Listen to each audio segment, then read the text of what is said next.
Salam sejahtera Malaysia, denyut nadi suara rakyat bergema di channel ini. Terima kasih kerana bersama-sama dalam channel ini untuk mendapatkan berita-berita dan ulasan-ulasan terbaik untuk seluruh rakyat Malaysia.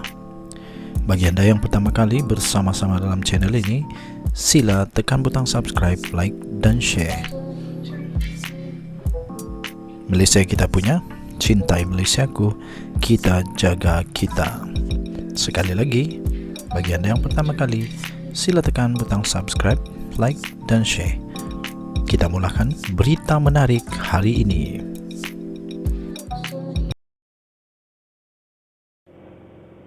Salam sejahtera Malaysia, berita terkini. Rosmah Mansor gagal cabar pelantikan Sri Ram sebagai pendakwa raya. Berita penuh.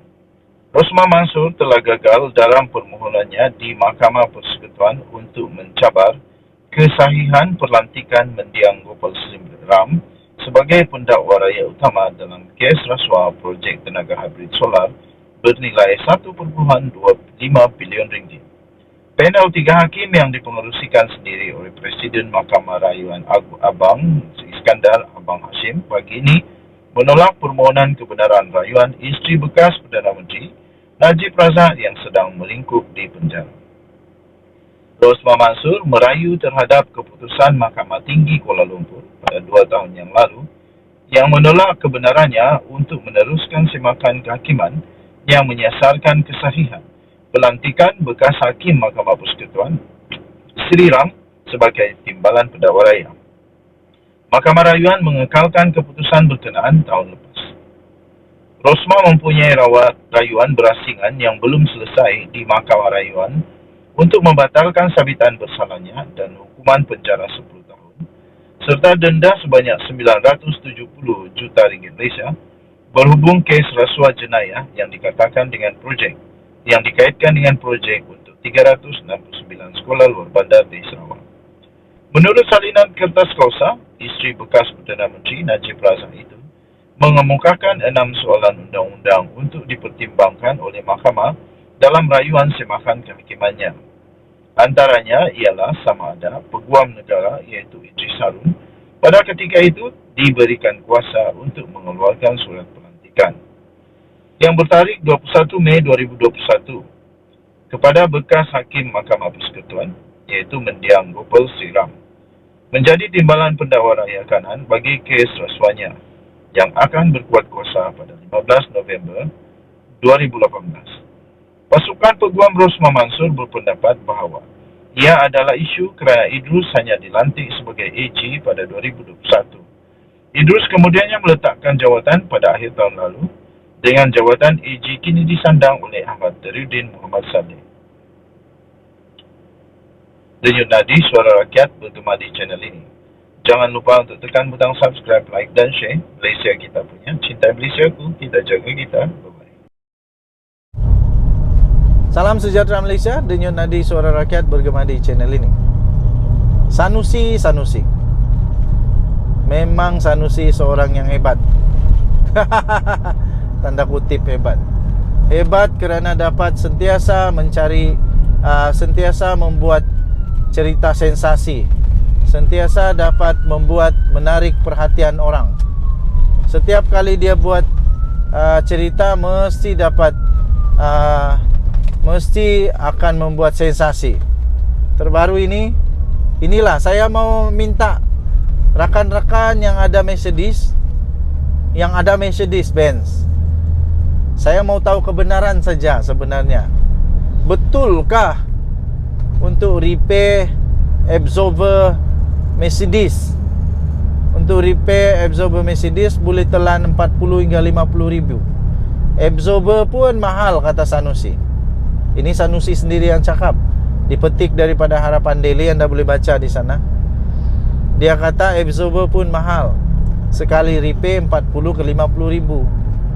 Jadi tak ekonomik untuk kita gasak dia, kata Sanusi dalam satu klip video yang telah dimuat naik di TikTok beliau. Kan Sanusi ini suka main TikTok sekarang. Jadi saya mau tanya saja, betulkah absorber Mercedes itu untuk dibaiki 40 ke 50 ribu. Mungkin rakan-rakan yang ada Mercedes minta tolong untuk beri komen sedikit. Betulkah begitu? Betulkah? Jangan sampai Sanusi kedapatan membuat satu perkara yang tidak betul. Nanti Mercedes marah tau. Sebab ini boleh menjatuhkan reputasi Mercedes kalau tak betul. Nanti orang takut beli Mercedes. Nanti Mercedes rugi. Jadi Sanusi kena berhati-hati. Apapun saya pun tidak berapa pasti. Betulkah 40 hingga 50 ribu? Harap-harap ada rakan-rakan yang ada kereta Mercedes untuk beritahu. Betulkah 40 ke 50 ribu? Kalau betul, mau tahu juga kenapa begitu mahal sekali. Saya pun baru first time dengar kereta Mercedes. So saya tiada Mercedes ya. Keluarga saya pun tiada Mercedes. Kawan-kawan ada Mercedes, tapi saya tidak pernah tanya berapa pembaikan Mercedes untuk absorber. Saya tahu memang mahal. Untuk membaiki Mercedes memang mahal, beribu-ribu. Tapi kalau 40 ke 50 ribu saya tak pernah dengar. Inilah saya mau tahu Mercedes jenis apa yang untuk repair absorber dia perlu 40 ke 50 ribu. Absorber ni kalau saya tidak silap yang dapat menyerap hentakan gegaran kereta di tayar. Kalau kereta biasa, absorber untuk kereta-kereta biasa macam kereta kancil, absorber dia saya fikir tidak sampai RM300. 300 tidak sampai. Atau mungkin kalau yang original ataupun yang betul-betul yang kelas AAA mungkin tidak sampailah 700, tidak sampailah. Mungkin okey lah, pendek kata tidak sampai 1,000 lah. Tapi absorber entah macam mana absorber Mercedes ini, jenis apa Mercedes, itu yang kita mau tahu, mau belajar pasal kereta. Absorber yang disebut oleh Sanusi ini berapa mahal dia ini, sampai 40 ke 50 ribu. Jangan sajalah selepas ini boleh menyebabkan orang takut beli Mercedes. Tapi memang Mercedes itu harga dia mahal, servis dia pun mahal, maintenance dia pun mahal. Sebab itu kita mau belajar apa repair absorber sampai 40 ribu. Oi, ini memang mahal gila ini. Ini memang kayangan punya kereta. Harap-harap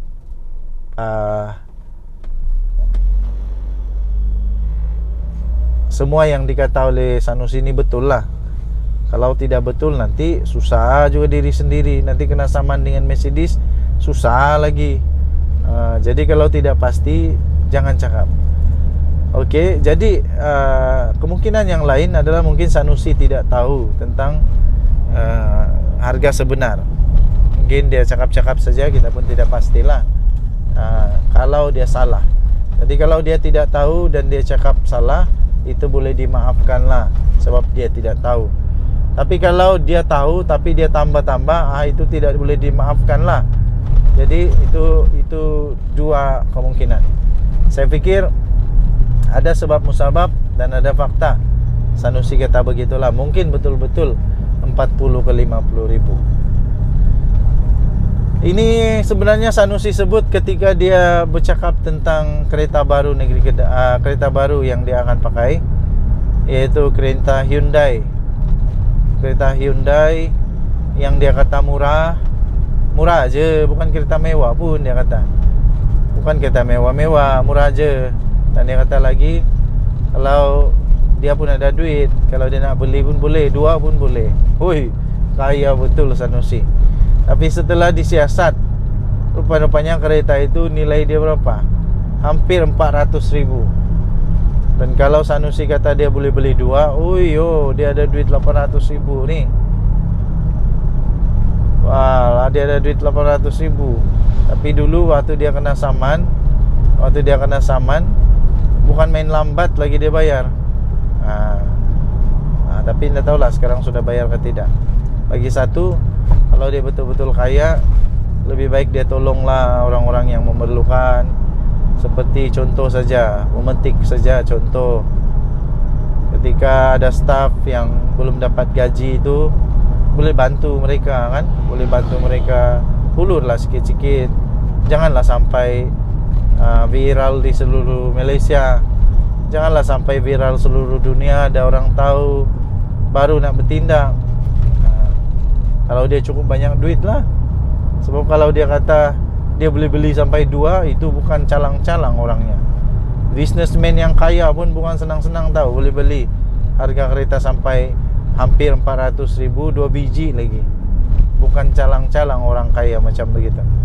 Okay, so apapun, selamat menyambut bulan puasa kepada seluruh rakyat Malaysia.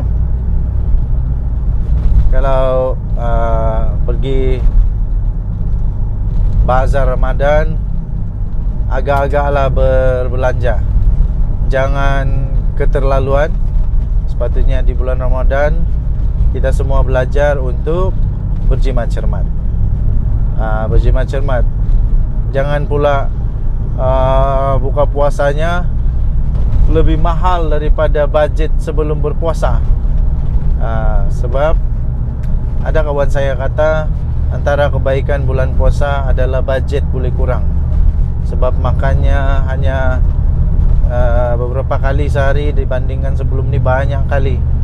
Yang hisap rokok boleh berhenti daripada merokok. Lepas tu banyak lagi perkara-perkara yang boleh mengurangkan pahala, dia kata, yang dia boleh kurangkan. Jadi Denyut Nadi Suara Rakyat bergema di channel ini. Jangan lupa tekan butang subscribe, like dan share. Malaysia kita punya, cintai Malaysia aku, kita jaga kita. Bye-bye.